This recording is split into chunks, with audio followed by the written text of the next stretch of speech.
కుంతలా దేశాన్ని పాలించే విరూపాక్షకుడికి హఠాత్తుగా వైరాగ్యం పట్టుకుంది.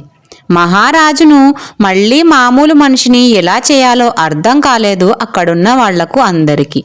అందుకు చికిత్సగా మంత్రి విమలవర్మ కొందరు విదూషకులను రప్పించి వినోదాన్ని పంచమన్నాడు. తన మనసు బాగోలేనప్పుడు హాస్యాలేమిటి అంటూ విరుచుకుపడ్డాడు విరూపాక్షుడు. తర్వాత కొందరు ఇంద్రజాలికులను తెప్పించి ప్రదర్శనలు కూడా ఇప్పించారు.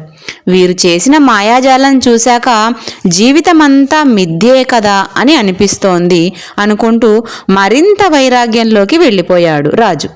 మరో ప్రయత్నంగా ప్రసిద్ధ పండితుల చేత గతంలో ఎంతో పేరొందిన మహారాజుల చరిత్రలన్నీ కథలుగా చెప్పించాడు. వాటిని విన్న విరూపాక్షుడు ఎవరెంతకాలం పరిపాలించినా, ఎన్ని రాజ్యాలను వశం చేసుకున్నా చివరికి తమతో పట్టుకుపోయేది ఏమీ లేదు కదా అంటూ నిరాశగా మాట్లాడాడు. ఇక చివరిగా కొందరు బలాఢ్యుల చేత శరీర సౌష్ఠవ పోటీలను నిర్వహించారు. అది చూశాక శరీరంపై మక్కువ పెరిగి వ్యాయామం చేయాలన్న తలపు కలుగుతుందని ఆశపడ్డాడు విమలవర్మ. కానీ అందుకు విరుద్ధంగా మనిషి చనిపోయాక దహించుకుపోయే శరీరానికి కండలు పెంచడం శుద్ధ దండగ అని మరింత వైరాగ్యంగా మాట్లాడాడు విరూపాక్షకుడు. మహారాజులో మార్పు తీసుకురావడం తన వల్ల కాదనిపించింది విమలవర్మకు. అది గమనించిన ఆస్థాన విద్వాంసుడు సుపర్ణుడు విరూపాక్షకుడికి కొన్ని అందమైన రంగురంగుల చిత్రపటాలను చూపించాడు. వాటిని చూసి ముగ్ధుడై, ఇంత అద్భుతంగా వేసిన చిత్రకారులు ఎవరో వాళ్లను చూడాలని ఉంది, పిలిపించండి అన్నాడు. తప్పకుండా మహారాజా అన్న మరుక్షణమే ఎక్కడి నుంచో చెవులకు హాయి గొలిపే వేణుగానం వినిపించసాగింది.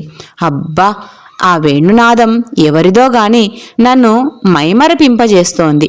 అదెవరో కనుక్కొని నా దగ్గరకు తీసుకొని రండి అని పొగిడాడు విరూపాక్షకుడు. అలాగే రాజా, ఇదిగో ఈ తాళపత్రాలను చూడండి.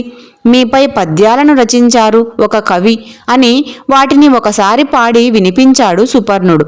పద్యాలు అమోఘంగా ఉన్నాయి. ఎవరో ఆ మహాకవి, వారిని కూడా చూడాలని ఉంది. వీరందరినీ వెంటనే సభకు తీసుకొని రండి, ఘనంగా వీళ్ళందరినీ సన్మానిద్దామన్నాడు విరూపాక్షకుడు. ఆ వెంటనే వాళ్లను విరూపాక్షకుడి సమక్షానికి తీసుకొని వచ్చి, రాజా, వర్ణ చిత్రాలను అత్యంత రమ్యంగా చిత్రించింది ఈయన పేరు కేశవశర్మ. మీరు అద్భుతమంటూ మైమరచిపోయిన వేణునాద విద్వాంసుడు ఈయన. సురూపుడు అమోఘమైన పద్యరచనంటూ మీరు ప్రశంసించారు చూడండి, ఆ పండితుడు ఈయనే. ఉద్భవుడు. మన రాజ్యంలో ఉన్న అత్యంత వృద్ధులు వీళ్లే. ఇంత ముసలితనంలో కూడా తమ వయసును గుర్తుకు తెచ్చుకోకుండా తమ ప్రతిభను ప్రదర్శిస్తూ పరమానందంగా బతుకుతున్నారు. వాళ్ళ వ్యాపకాల్లో మునిగిపోవడం వల్లనే వారికి వాళ్ళ వృద్ధాప్యం కూడా గుర్తుకు రావడం లేదు. శరీరానికి వయసు పైబడ్డం సహజమే, కానీ మనసుకు ముసలితనం రాకూడదు. వీళ్ల వయసులో సగం వయసు కూడా లేదు మీకు. అయినప్పటికీ మీరు అనవసరమైన ఆలోచనలతో కుంగిపోతూ ఉన్నారు. రాజ్యపాలనలో నిరంతరం మునిగిపోతే మీకసలు వయసే గుర్తుకు రాదు అని చెప్పాడు సుపర్ణుడు. ఆ మాటలను విన్న విరూపాక్షకుడిలో మార్పు మొదలయ్యింది. మళ్ళీ ఎప్పటిలాగానే రాజ్య పాలనలో పట్టుపడ్డాడు. ఈ మార్పు చూసి మంత్రి విమలవర్మ చాలా సంతోషించాడు. విన్నారు కదండి, ఖాళీగా ఉన్న బుర్ర దయ్యాల కొంపతో సమానమని పెద్దలు ఊరికే అనలేదు. మైండ్ ఖాళీగా ఉంటే ఏవో ఒక ఆలోచనలతో ఇలానే ఉంటుంది. కాబట్టి ఎప్పుడూ కూడా మన మైండ్ను బిజీగా ఉండేటట్టు చూసుకుంటే మనకు ఏది గుర్తుకు రాదు. నిజంగానే ముసలితనం అనేది శరీరానికి మాత్రమే ఉంటుంది. అసలు మనసుకు వయసుతో పని లేదు. ఎప్పుడూ కూడా యవ్వనంగానే ఉండేటట్లుగా చూసుకోవాలి. ఈ కథను విన్న తర్వాత మీకు ఎలా అనిపించింది అనేది తప్పకుండా కమెంట్ రూపంలో మీ అభిప్రాయాలను తెలియచేయండి. ఇంతటితో ఈ వీడియోనైతే ముగిస్తూ ఉన్నానండి.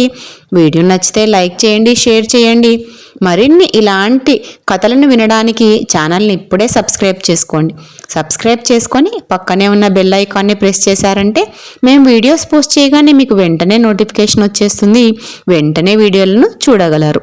మరిన్ని ఇలాంటి వీడియోలన్నీ కూడా ప్లేలిస్ట్ రూపంలో మన ఛానల్ డిస్క్రిప్షన్లో ఇస్తానండి. ఒకసారి వెళ్ళి చెక్అవుట్ చేసేయండి. మరొక మంచి వీడియోతో మళ్ళీ మేము ముందుంటాను. అంతవరకు సెలవు. లోకా సమస్తా సుఖినో భవంతు.